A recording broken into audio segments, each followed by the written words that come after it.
Bear with me, this is a long-winded way of saying why I'm speaking to this man. I was at, the man who used to be on this podcast, Don Scott, someone said that he was standing for the board of the Hawthorn Football Club. So I rang Don up after a reasonable period of not speaking to him, and I said, Don, would you like to come on and have a chat and see if we can get you on the board? And he said, well, yeah, a bit late. He said, the election's over. And I said, oh, I'm sorry about that. But anyhow, at least I got to speak to him after a period of abstinence. And so I was out to lunch with someone who's a very keen Essendon supporter, and we were talking about football. And they were talking about the Bombers, and they said, well, I hope there's a couple of people standing for the board of Essendon, and they mentioned Paul Weston. And I said, yeah, and this bloke, Tony Rosenberg, he's a very keen, a great Australian golf promoter, and he's a very keen Essendon supporter. He said, I hope someone like Paul Weston gets on. And I was saying this to Sue Stanley, who's sitting over here, and she said, I know Paul Weston, or I've got his number. Well, you might know him, but you had his number. I don't know how you had his number. Well, have you got his number, incidentally? LinkedIn. Hey? LinkedIn. So anyhow, so she spoke to him and said, would you? So that's why we're here. So, Paul, welcome to You Cannot Be Serious. Oh, Sam, it's a great pleasure. It's not often you get to be in the same room as an AFL legend and a world champion. Well done, Paul. So I'm just a shit kicker. She is AOM Stanley, and she is a four-time world aerobic champion. She is. And if she wasn't here, I wouldn't don't know how to turn all this equipment on. I've just seen that. Yeah, that's it. So now you, Paul, played for Essendon in 1983 to 1985, and I finished in 1980, so I'm lucky I didn't come up against you where you could belt the living shit out of me every other week. So you were just a little after me, yes. And you played 60 games for the Essendon Football Club, but you've been a great stalwart of the Adelaide scene, playing for Glenelg, yes, West Torrens and Norwood, I think. That's correct. Yeah, that's correct. I hope it's correct because I got that written down here. I'll just go. And you played in two VFL. I had to look. Do you know? I had to look up when the VFL became the AFL. Do you know when the VFL became the AFL? The VFL became the AFL in 1990. Yep. Is that when the Crows came in? That must have been. That's what see, you're sharper than me, Paul. That's why they would have called it the AFL, wouldn't they? Because it's the first time they had an interstate. That's correct. I went to that game. They played Hawthorn, and they got beaten. Hawthorn got beaten by. I was there, because I was broadcasting the football. That all speaking shit as a special comments man.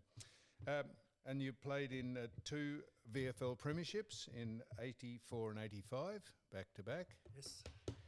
So that's you. That's just a small taste of who you are.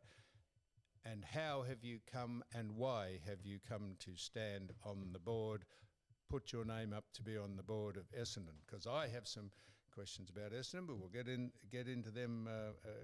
Not tough questions, but just some comments about Essendon. But why have you done that? Well, look, I was reminded again today. So, one of the great butchers out at the Prahran Market, from Newell's Butchers. Yes. Daniel, he sent me this little clip, and it says, it's got 3 photos of Father Christmas and a little boy on his knee.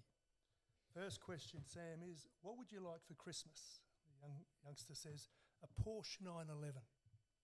Father Christmas says, be realistic. Then the boy says, all right, Essendon to win a final in 2025. Father Christmas says, do you want a 911 Carrera or a turbo? That's good. Well, that's good. So, look, Sam, yes. So why? So you've been out of the game. Let's say it's 85 for 40 years. Well, yes.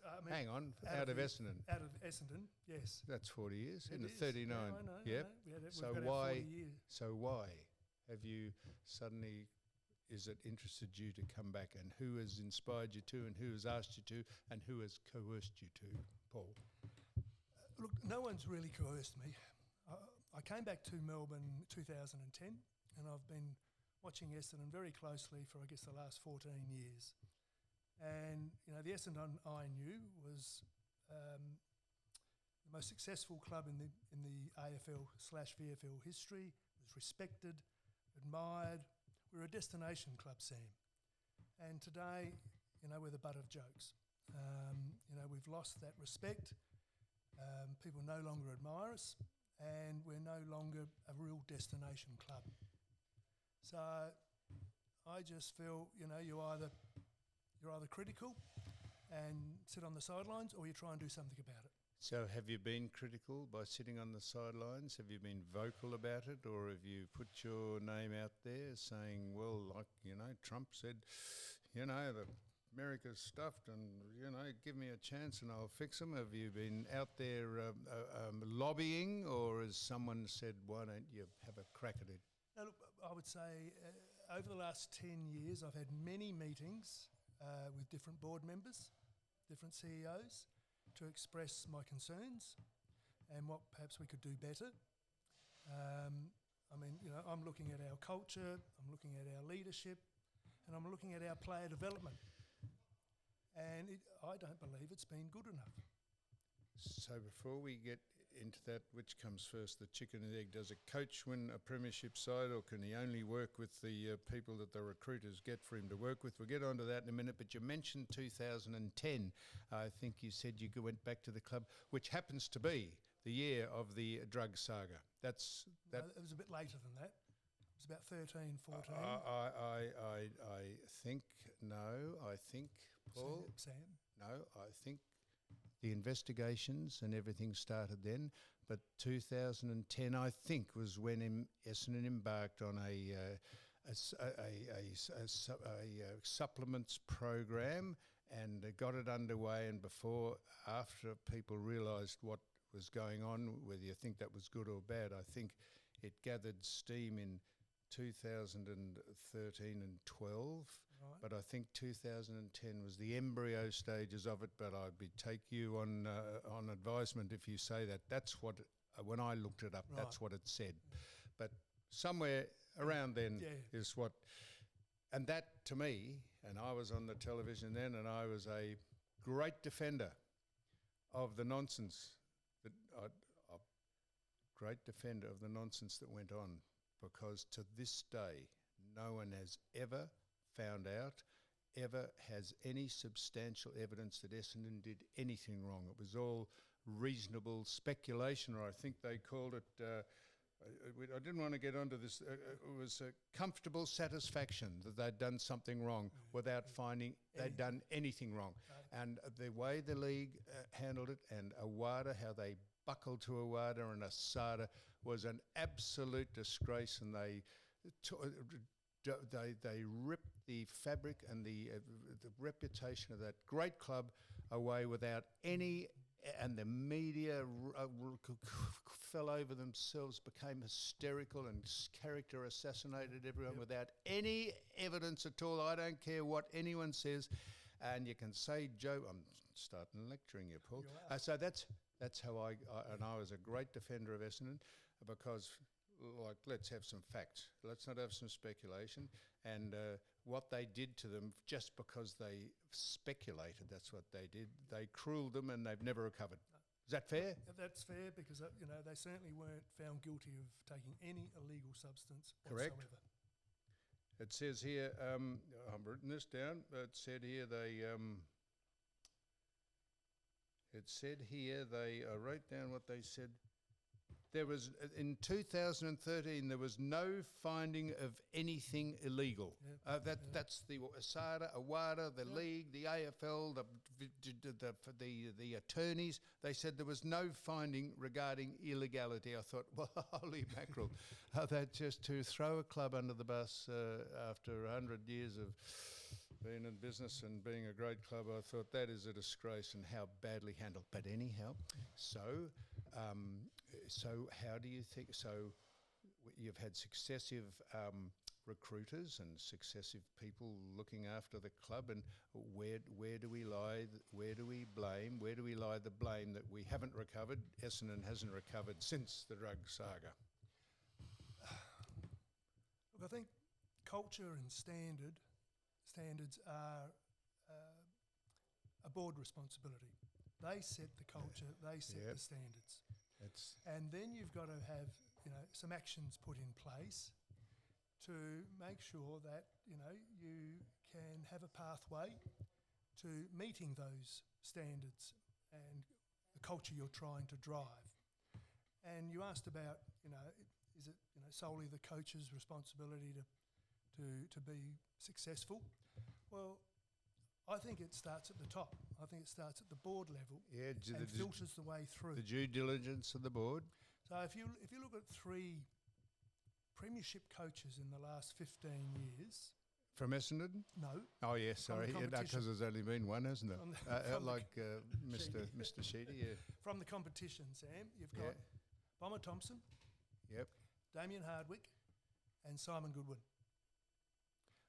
That's a very good question. They were all close to being sacked. Yep. Right? Yep. What did the clubs do? Geelong recruited Neil Baum. Yep. Right? He brought him into their football department. Yep. There's probably no one more qualified as an administrator than Neil Baum as far as the experience he's had over his career. Premiership coach, premiership player. All of a sudden, Geelong turn it around. They win a premiership. Richmond under Damien Hardwick. And what I loved about, Richmond was that, when Brendan Gale took over, if you remember, with the board support, he came out with a 10-year plan. Yep.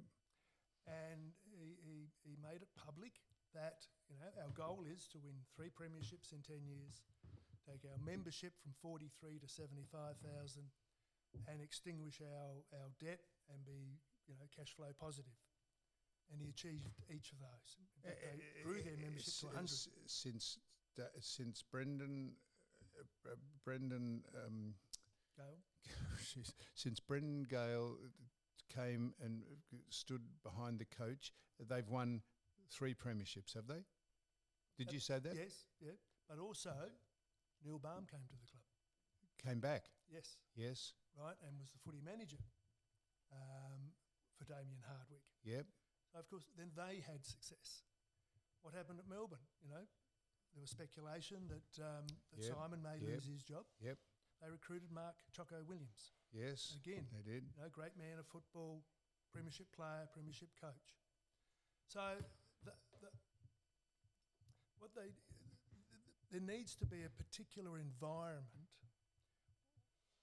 which allows the players to prosper, to get better. Not just the players, but the whole club. And, at the moment, we haven't got any premiership experience around our club, except for obviously Brad Scott. Yep. But he needs support, I believe. Well, I'll tell you who you haven't got at the club.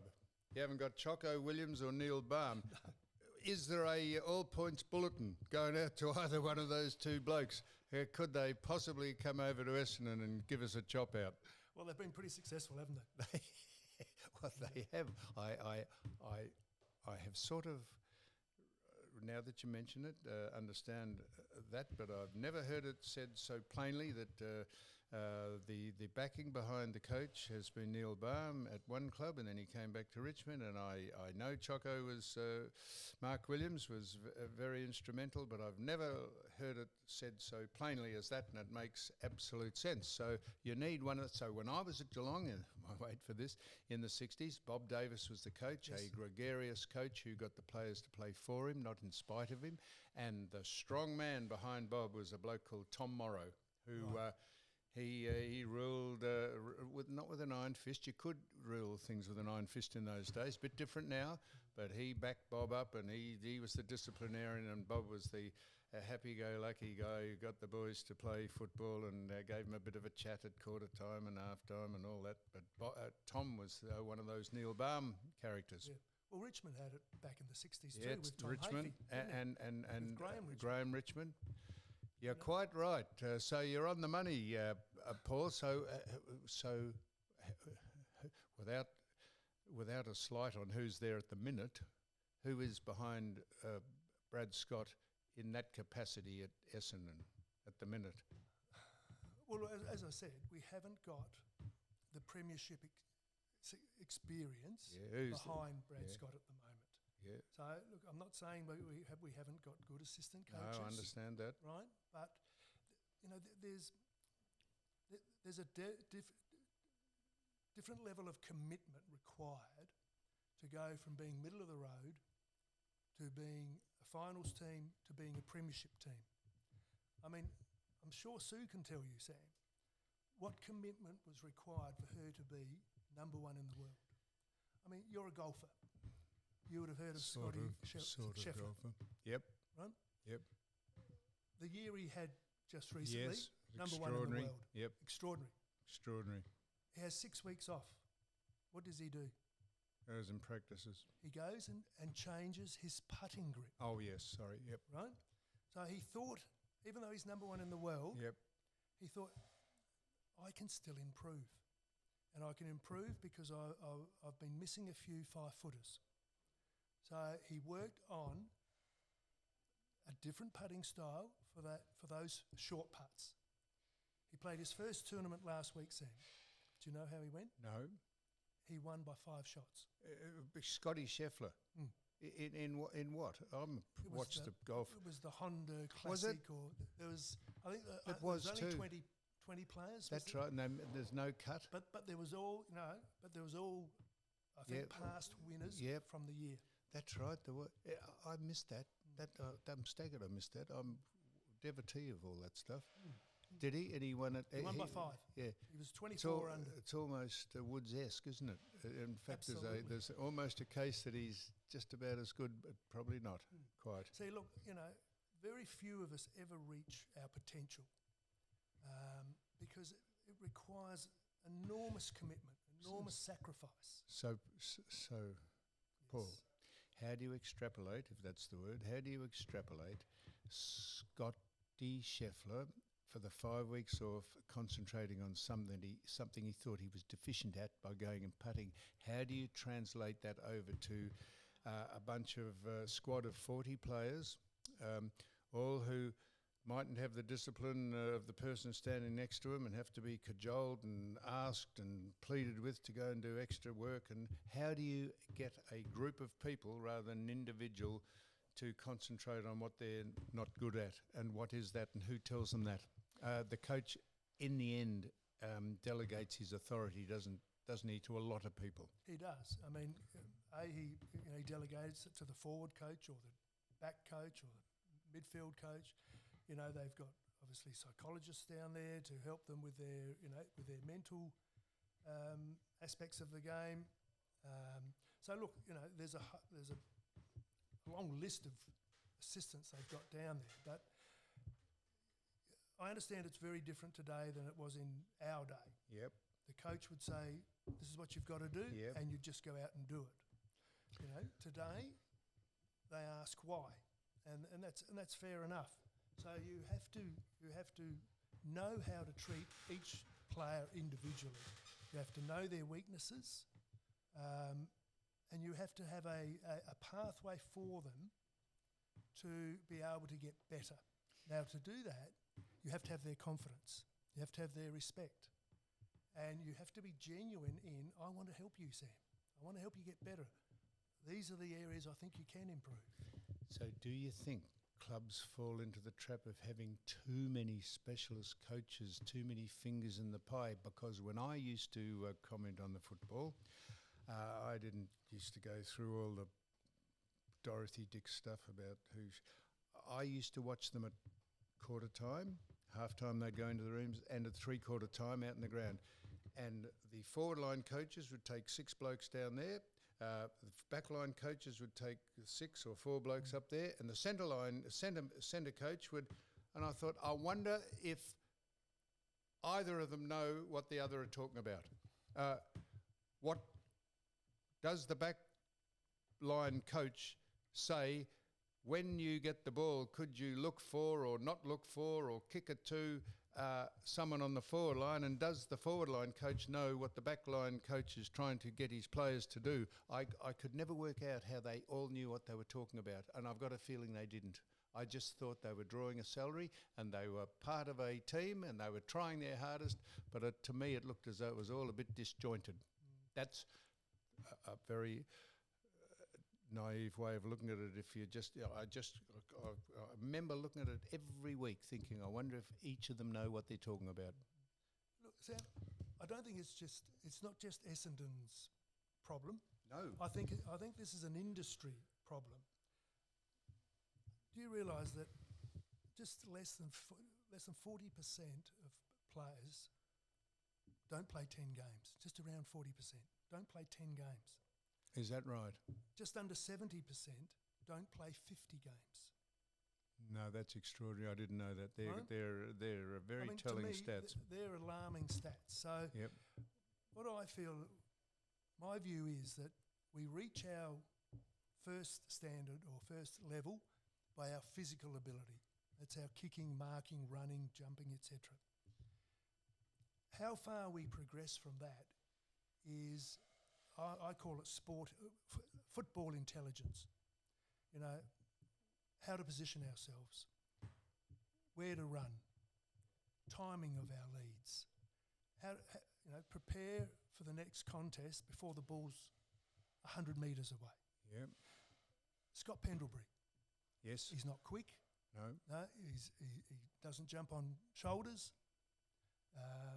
You wouldn't say he's over strong physically, but what a player. Reads the game. What a player.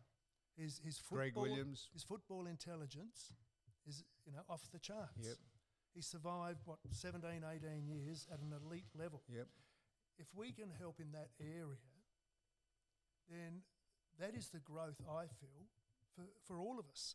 For any player, if you understand the game better, see, my hardest opponent was Tony Lockett.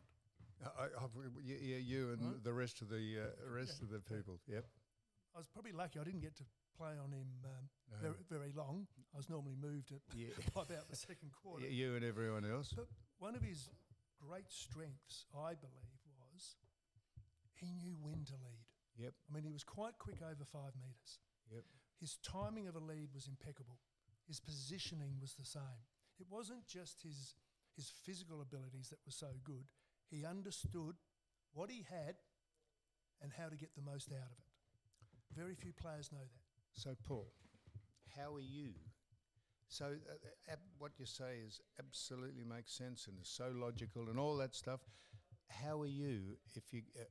How are you if you get onto the board? You're not on the board, are you? No. If you get onto the board, what is the next step for you, and how many people are standing for the board? Well, there's 5 people. There's 2 current... 2 incumbents? Board members, yes, which is the president and David Barham and Melissa Green. David's been on 9 years and Melissa 6. So they're up for re-election. And there's you? Yes, Dean Solomon. Yeah, Dean Solomon. And one of our loyal supporters. Loyal supporters? His name escapes me, I'm sorry. Just put his name in the hat because it's a democracy and Correct. he'll have a crack at it. Correct. Fair enough. Yeah. So, Dean and I obviously come from a background of being players, but also playing in a premiership era. Yep. So, we know what environment success can come from. So if you get on the board, would you then just suggest or request a meeting with the head coach, and you say, I've stood for the board of Essendon because I'm emotionally and absolutely involved in this, and I would like to have a chat to you about going forward. Is that how it's going to work? And you'd say exactly what you've said to me, not exactly, but you'd say, this is where I think we can improve. What do you think, Brad? And he'll say, well, I don't know what he'll say to you, but is that how it works? Or what influence can you have other than turning up to the meetings and saying, well, I think we should do this, and it falling on deaf ears? Well, look, first of all, I'd like to see a 5 and 10 year plan. Now, I believe from what David Barham's been saying that we have a plan. Of course we've got a plan, but I don't know what the plan is. I don't think our supporters know what it is. I think we first of all we should make a plan public, and also how are we going to achieve our goals. So that's what I'd like to see first, exactly like Richmond did back in 2010. Yep. Depending on what role, if I am successful, what role I have on the board, they all have different roles, and if I'm part of the football director, Upper echelon, yep. Well then, I can then have a look at and talk to the coaches, find out, how are they doing their reviews of each player. Okay. And so if you look at the Essendon Football Club and you say either to yourself or to someone who wants to listen, we do not have a key forward, or we do not have a strong, tenacious on-baller, or we do not have... do you then say or suggest to the recruiters, sweep Australia and see if you can buy, poach, entice, manipulate someone to come to the club that might fill the void? Or is it not that easy with all the trade days and trade people bargaining? I don't think if I can get involved. You've got to buy success eventually, don't you? Well, you do. But, you can bring players to the club, but you have to develop them. And, how many clubs can you name that have a great history of developing their players? Players go to their club and they make them better. Another issue I've got is... How many can you name? Sydney for sure. They had a hell of a lot of help, didn't they? Yes. By the rules being changed. Geelong. I would say Geelong. Yeah. Hawthorn maybe? Well, Hawthorn have had a good history over the last 15 years, I would have thought. Yeah. Anyhow. So go ahead. Yep. No. Go. So Kevin Sheedy's a great friend of mine, played against him, and I said, we were having a thing, we're having a chat one day, and grand final week, and I said, well, I think the grand final will be won by, I said, the Swans. And he said, well, he said, you've never played in a grand final. I said, no, that's correct. Correct, Kevin. I've never been to the moon either, but I know it's there. I said, I do take your point. You shouldn't speak emotionally about playing a grand final if you haven't played in one. I said, but of course, you've been the coach of Essendon for 27 years and you've won 4 or 5. I reckon if I coached the same group, if I coached the club for 27 years, I reckon the recruiters would eventually give me a team that I'd win a few grand finals with too. So don't get too carried away. So, but if he's been great. Do you think that there is an advantage or a disadvantage in coaching a club for 27 years, the same person doing it? Or do you think it's refreshing? A change is as good as a holiday every now and again to change the coach? Well, look, to coach for that long, how many times do you have to reinvent yourself? This is my point. If you have a new face, you don't have to reinvent yourself because you've been reinvented. No one knows what you've been reinvented to because you're just new. His record's pretty good. Of course it is. He started in 81. Yep. He won premierships in 84, 85. Yep. Had a little lean period. Yep. 93. Yep. And then, of course, 2000. So every 5 or 6 years, he won a premiership. Now, most clubs, I would have thought, would sign up to that today. In 27, yes, they would. It sounds like I'm knocking him, but I'm not. Yeah. So Mark Thompson was, Mark Thompson, you're quite right. He was close to being sacked. Yep. He was the longest running coach until Chris Scott surpassed him. He coached him for 11 years and eventually won a couple of flags. Yes. And so did Chris Scott. He won the first year he coached. He won a flag for Geelong because of the spillover of the side that had won the year before, I think. Correct.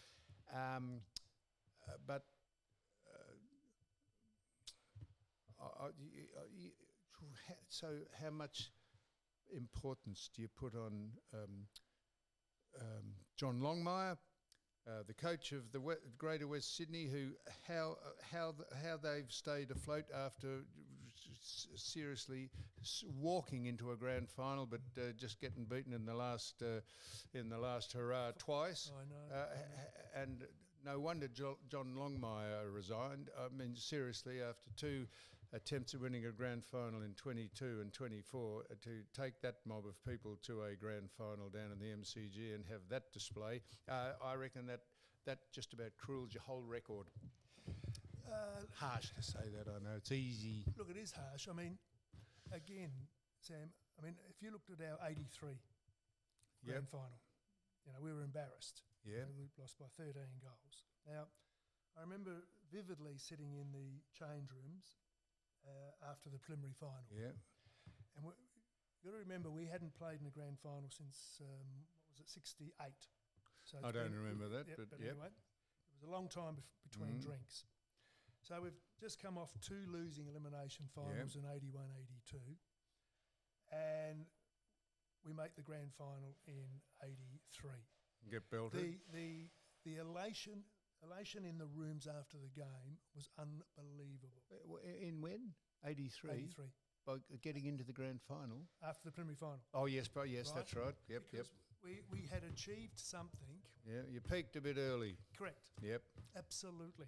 And I remember it was such a roller coaster ride through that grand final week. And unless you've been there, you really don't know how it plays with your emotions. I don't. You're up and down all the time. Yep. And you would know. I mean, no, I wouldn't, because I didn't play. No, but I mean, when you shoot a 72, the next day you're a bit flat because of the excitement. Good point. Right. We ran out that day in front of 110,000 people, and it's one of the flattest moments of my footy career. In 83. In 83. We played exactly like that. Yep. 84 was completely different. That's right. So you learnt by the experience. We did. Now, the Swans, I'm sure they weren't expecting to play in a grand final last year. I see. Right? What about the 2 years before? Well, I'm just saying we're talking about last year. Right? They had an unbelievable year, didn't they? Throughout the year. Yeah, they did. Right? Finishing top. They then had 2 fairly soft finals. Yep. They won comfortably. Yep. Now, that's not good preparation going into the hardest match of the year. As you would know, when you played, who was the top sides in your day, Collingwood or Essendon, or when you played them, it was a different intensity. Yep. Right? When you played finals, it was a different intensity. When you played in a state game, the standard lifted. Yes. So you have to be prepared for that. Yep. Now, unfortunately for the Swans, their run into the finals, or the grand final, wasn't ideal. No. What about the year before that? 22. No, Geelong beat them by 80 points. Yeah, no, I know. Look, and we're seeing this fairly regularly, aren't we? That we don't get good grand finals. There's always a team that seems to, let's say, not turn up. Yep. It's. Anyhow, we've got off. That's absolutely correct. So Essendon, there was passages this year, still this year we're in, when they thought they were going to they got there, and then they thought they were going to go, and then they dropped away, and then it was a state of flux with Essendon. What besides all the things we've spoken about, how, in your opinion, would Essendon have advanced more if they'd done something this year? That's a really convoluted question. What did they need someone to take the game by the scruff of the neck? Have we got anyone? When I say we, have Essendon got anyone that can take the game by the scruff of the neck? Or is the coach not proactive enough to make the moves, or run the dice, gamble that this might work, or the people protect their records, and they want this. They want to save Look, they save games before they try and win them. Yeah. Look, I'm not close enough to know, the ins and out of what happens week to week at our club. But I went to the Hawthorn match, the first game of the year, and we went into the rooms because Essendon played Hawthorn, didn't they? First game of the year, yep. So it was a celebration of our 40-year 84 premiership. Yes. So in the rooms, the atmosphere was electric. Mm. And I had no doubt that they would come out and give a exceptional display. And they won, did they? And they did. Yep. Right? Now, how do you replicate that every week? That is the challenge. And that requires an enormous amount of commitment by everybody. How do you hold that standard week in, week out? Now, I'm sure it wasn't held when we played against St Kilda, like it was round 15 or 16 and lost by 10 goals. Yep. What was the build-up that week? Not so much at training, but individually. What were they thinking about in their spare time? Were they thinking about, I've got to do this on Saturday, or I've got to do that? Playing against him. You'll think this is not an impertinent question. You'll think that this is facetious, but it's not. Do you think we could sacrifice a couple of specialist coaches for a couple of shrinks, a couple of people, a couple of mind readers, a couple of psychiatrists, to sports psychiatrists to try and work this out? Or is that... Well, look, we've got them. We've got sports psychologists. All clubs have them. And, this is another industry problem, Sam. How many teams, supporters, can go to the footy 100% confident they're going to bring their best today? Yep. Now, they all try. That's not in question. But I'm talking about bringing their absolute best, 100% committed to being the best they can be on that day for themselves and for their teammates. I'm sure most Essendon supporters would say we go to the footy hoping we're going to bring our best.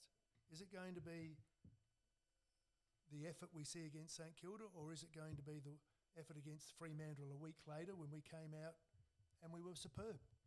So if I may, Paul, I'll get back to where almost we started.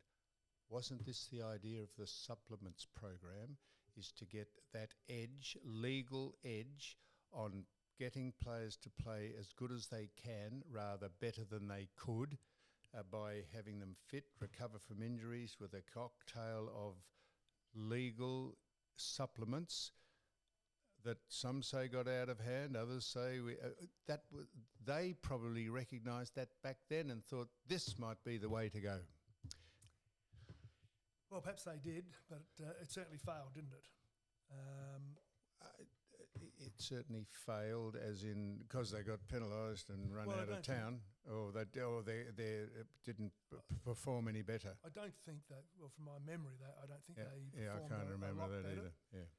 I still think the big improvement in anyone is mentally. Yeah, how they handle pressure. Yes, hence get rid of some of the specialist coaches, get the shrinks in. No, it is a vexed, because we're a pissy little country with a pissy little competition at the bottom of a beautiful place that we love, and no one would even know exists. But it's huge in this city. It's huge in this country, and it is. There's no bigger. We are the most patronised sport in the world per capita of the population, AFL. And whether you like the way it's played or not, I don't like the way it's played, but it is huge, and it is so vital for the fabric of the locality that you play out of, and the fans and the spirit of our country. It is amazing. Oh, look, it is. And, obviously I'm from Adelaide, and I thought football was huge in Adelaide. Yep. But when I came over to Melbourne and I saw how the Melbourne people react to the game, just another level. Yep, and we play out of the boutique grounds now. There's only 4 grounds we play out of. Well, it's 3. MCG, Marvel, and Cardinia Park That's down Geelong. So they're all unless there's a couple of interstate sides playing, they're all sold out, and it's the hysteria. Now, one final question: Go for it. would you? I don't know. Perhaps he has been already. Would you make it to your business to have Joe Watson reinstated with the Brownlow medal? Because he hasn't been, has he? No, he hasn't. So that should be your mission's work, because he was accused of doing something wrong, but he didn't. No one proved that he did. The stuff that he took, he conceded the stuff that he took. Why, if he knew it was illegal, why would he say, yes, I took this, and it wasn't on the banned list, and then it was? The greatest misjustice. And why? And I'm not knocking the boys who took the medal. No. They should have said, no, we're not taking it. We didn't win it, and we'll leave it. We'll park it over there, and we'll say there was no medal given this year. But that's a bit unfair to them. It's not their fault. No. You should lobby for Joe Watson to have his medal reinstated, and you'll become a hero. Yes. Well, I mean, he certainly should, because I think most supporters would agree with that assessment. He hasn't been found guilty of anything. No. And Only so followed the therefore party line, went down, had the injections, did all that. That's right. Just followed the instruction. Yep. And has been. well, there we are. So when do you know if you're on the board or not, Paul? I think we know next Tuesday evening. Do you have do you have to canvass the members, the only people that can vote? I don't think you're allowed to, Sam. No. You what? I don't think you're allowed to. So you're not allowed to have a website saying vote No, A? don't do Vote that. Paul Weston. So we could say, so here we are here. No, you're not saying this, but if you think that this chat has been enlightening, and you're an Essendon fan, and you think that they might get something out of what one of the people standing for the committee has said during this very haphazard conversation that I've tried to think up questions to ask you and stump you, if you think that that might be a good man, and you're an Essendon member, you could probably do no worse than voting for Paul Weston. And he's not saying that, I'm saying it. So there you are, you haven't got yourself into trouble. I think that perhaps can be the one reason I get in now. Your followers. Yeah, and if you come last in the ballot, you could say, I'm never coming in here again ever. If the bloke is a supporter who just sits in the stands gets in, and suddenly you think, my God, what have I done? Why have I come in here? Paul Weston, thank you so much for coming in and chatting to us about one of the great clubs in the VFL AFL, the Essendon Football Club, and we wish you well. Thank you so much. Thanks for having me, Sam.